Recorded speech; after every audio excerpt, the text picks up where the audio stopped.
In an initial public offering, or IPO, a company whose shares are not publicly traded files a registration statement with the United States Securities Exchange Commission, or SEC, to become a publicly traded company. The required content of that registration statement is mandated by a thorough and often complex set of SEC rules and regulations. Teams of securities lawyers and accountants, together with the company's investment banking underwriters, work together on the registration statement for a period of 6 to 12 months. The SEC reviews successive drafts of the registration statement, providing the company with comments along the way. In parallel, the company selects one or more investment banks to underwrite the public offering of shares, or purchase the shares from the company and prearrange to resell them to members of the public and institutional investors who resell them to members of the public. The underwriters work alongside the company and its counsel and accountants to guide the registration statement to tell the company's story and position the company in the marketplace. The underwriters perform an exhaustive due diligence review of the company, including its corporate infrastructure, customer base, and results of operations, to help ensure that the company is ready to become a publicly traded company.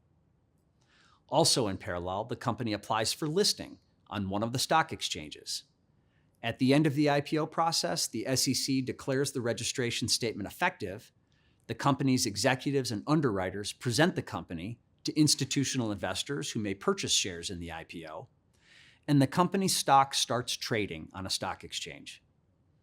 After the IPO, the company must comply with a whole new universe of laws that apply to publicly traded companies, including laws that require periodic public reporting, real-time public disclosure of insider stock transactions and material events relating to the company, and insider trading rules.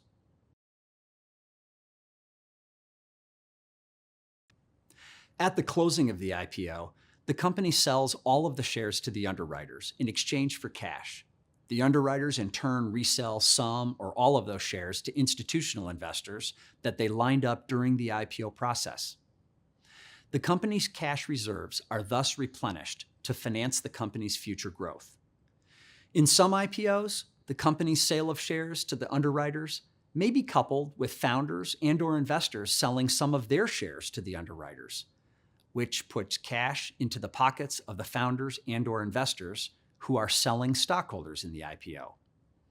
After the IPO, the company may file another registration statement to register the founders' shares and the pre-IPO investors' shares with the SEC, so those shares can be sold in a follow-on public offering. Or otherwise, the founders and the pre-IPO investors may have the ability to sell some of their shares in a very controlled manner without a registration statement under specific rules promulgated by the SEC. The ability to sell their shares in the public markets, either in the IPO, in a follow-on offering, or pursuant to SEC rules, gives founders and investors liquidity, or the opportunity to turn their previously illiquid private company stock into liquid cash. The gains they may realize, of course, depend upon the company's newly dynamic and fluctuating value as reflected on the stock exchange on which the company's stock is traded. Companies with publicly traded stock can use the liquid nature of their stock to attract talented employees, acquire other businesses, or raise capital from investors in the future.